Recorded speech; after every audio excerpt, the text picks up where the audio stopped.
Bonjour à tous, je suis super heureuse de vous retrouver en ce jeudi dans une nouvelle vidéo pour vous parler de Bali où je me trouve actuellement depuis presque un mois. Depuis que je suis ici, je reçois pas mal de questions sur Instagram et c'est souvent les mêmes. Est-ce que c'est pas trop touristique parce que j'ai envie d'y aller? Est-ce que c'est vrai que c'est super sale, etc. Donc je me suis dit que j'allais vous faire une vidéo là-dessus. Je vous ai demandé sur Instagram quels étaient vos préjugés sur Bali, donc merci d'avoir répondu aussi vite. Vous êtes toujours super actifs sur Instagram, ça fait vraiment super plaisir.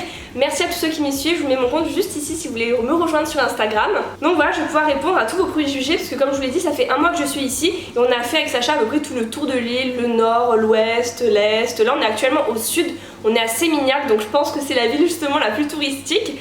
On est ici pour travailler avec les hôtels Sun Island, donc on fait des photos pour eux. Je vous montrerai quelques plans de l'hôtel où on est actuellement qui est juste magnifique et voilà, on prend vraiment beaucoup de plaisir pour ce travail à faire des photos pour leur site. Bali c'est vraiment une destination qui est à la mode, surtout par rapport à Instagram. J'ai l'impression que tout le monde part en vacances à Bali, donc voilà, on a forcément des préjugés sur cette destination parce qu'on voit toujours des photos au même endroit, on a les avis de certaines personnes, il y a énormément d'articles, de blogs disponibles sur Bali, donc j'avais envie de vous donner mon avis personnel. On a vraiment tous des préjugés sur Bali.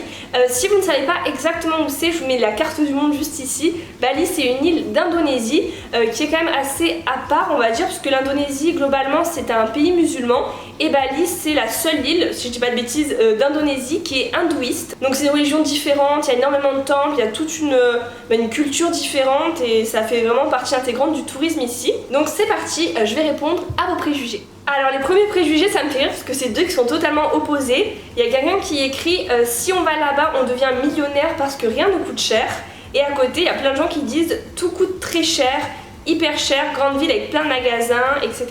Donc nous on a trouvé que ce n'était pas très cher. Je trouve que c'est même moins cher par exemple que d'autres pays asiatiques comme la Thaïlande. Par exemple pour louer un scooter pour la journée c'est 4 € maximum. Le plein d'essence vous l'avez pour 2 €. On mange souvent pour 3 € par personne au restaurant, souvent c'est même très bon. On peut dormir dans un bel hôtel pour 12 € la nuit et si on veut vraiment se faire plaisir, pour 100 € on a des choses vraiment luxueuses qui seraient même pas équivalentes je pense à 400 € en France par exemple avec des piscines privées et la totale quoi. Deuxième préjugé, je crois que c'est celui qui est le plus revenu je pense, beaucoup de touristes. Alors sur la côte ouest, oui effectivement c'est très touristique, donc Canggu, Seminyak et Kuta.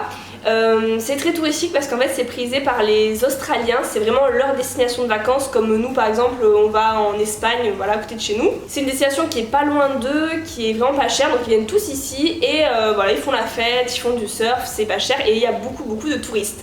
Mais si vous allez sur la côte est ou au nord, donc nous par exemple on était allé à Munduk, c'est vraiment la campagne, les montagnes. Là-bas il y avait très peu de touristes, comme la ville d'Ahmed à l'est, on était presque seuls. Donc voilà, vraiment ça dépend d'où vous allez, si vous êtes dans une ville touristique ou si vous voulez vraiment voir un peu l'ensemble de Bali. Troisième préjugé, c'est assez superficiel, c'est fait pour les Instagrammeurs.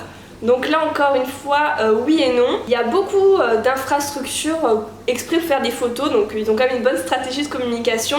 Donc par exemple tous les endroits, vous savez les nids, j'ai posté des photos sur Instagram pour faire des photos, donc oui c'est pas un élément naturel, c'est vraiment pour faire des photos.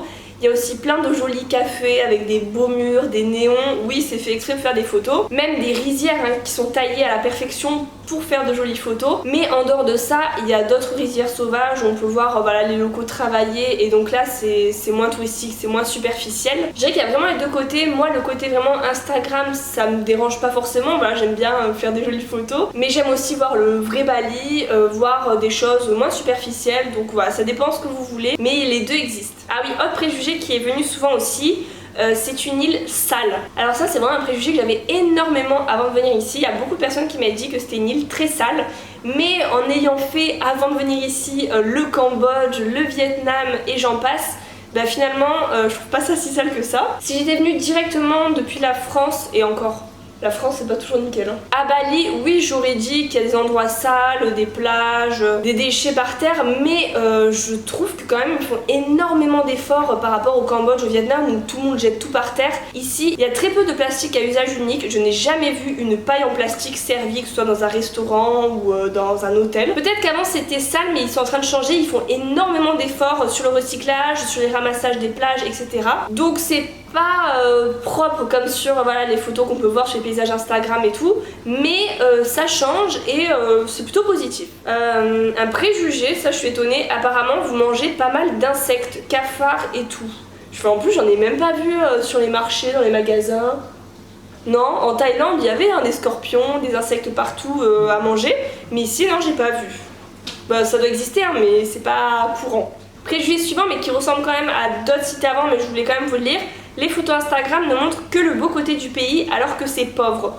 Donc oui, quand même, l'Indonésie est un pays pauvre. Quand on sort des grandes villes et qu'on se balade à scooter dans les petits villages, on voit par exemple des enfants travailler, on voit vraiment là où ils vivent, en dehors des grands hôtels, et ça change énormément et on se rend compte souvent, on voyage dans ces moments-là, à quel point on a de la chance de vivre en France. Il y a un écureuil dans l'arbre.